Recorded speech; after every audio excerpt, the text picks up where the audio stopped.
ఈ నెల 9వ తేదీన అఖిల భారత స్థాయిలో కేంద్ర ప్రభుత్వం మోడీ సర్కార్ తీసుకొచ్చినటువంటి 4 లేబర్ కోడ్స్కు వ్యతిరేకంగా జాతీయ స్థాయిలో సమ్మె జరగబోతుంది. ఈ సమ్మెలో కార్మిక వర్గం అంతా పాల్గొని విజయవంతం చేయాలని సింగరేణి కార్మిక వర్గానికి కార్మిక సంఘాల ఐక్యవేదిక తరఫున విజ్ఞప్తి చేస్తున్నాం.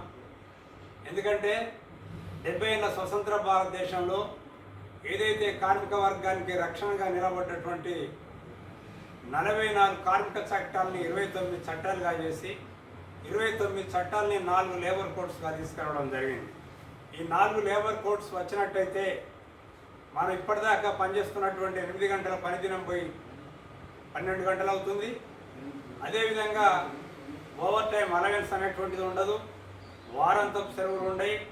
ఇప్పటికే వారంలో 70 గంటలు పనిచేయాలనేటువంటి ఒత్తిడిని ఇవాళ బడా పెట్టుబడిదారులు కార్పొరేట్ శక్తులు తీసుకొస్తున్నటువంటి పరిస్థితి.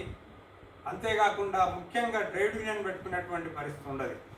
ఏదైతే ట్రేడ్ యూనియన్ చట్టం 1926, అంతేకాకుండా 36లో తీసుకొచ్చినటువంటి పారిశ్రామిక వివాదాల బిల్లు, పెన్షన్ చట్టం, 1965లో వచ్చినటువంటి బోనస్ చట్టం, ఈఎస్ఐ చట్టం, పేమెంట్ ఆఫ్ వేజెస్, మహిళా బిల్లు, అనేక కార్మిక సంఘాలన్నీ అనేక చట్టాలన్నీ కూడా ఇవాళ రద్దు చేసి 4 లేబర్ కోడ్స్లో వస్తున్నాయి.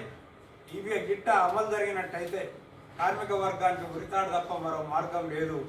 అందుకని చెప్పి దేశంలో ఉన్నటువంటి అన్ని కార్మిక సంఘాలు, ట్రేడ్ యూనియన్లు, ఫెడరేషన్లు అన్నీ కూడా ఇవాళ మోడీ ప్రభుత్వం తీసుకొచ్చినటువంటి దుర్మార్గమైనటువంటి చట్టాన్ని తిప్పికొట్టాలని, వీటిని రద్దు చేసేంత వరకు కూడా కార్మిక వర్గం ప్రతిఘటించాలనేటువంటి ఒక డిమాండ్తోని గత 15 రోజులుగా కార్మిక వర్గం అన్ని ప్రాంతాలలో ఆందోళన చేస్తుంది.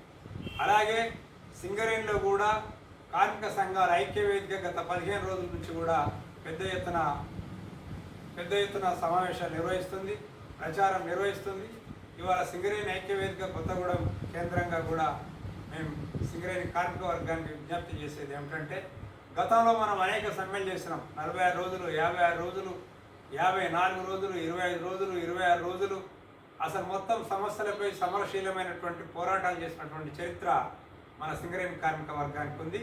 కనుక మోడీ దూకుడుని ఆపాలంటే చెంపపెట్టుగా జూలై 9న జరిగేటువంటి సమ్మెలో సింగరేణి కార్మిక వర్గం అంతా కూడా ఖచ్చితంగా మీ వాయిస్ను, మీ గొంతును వినిపించాలి.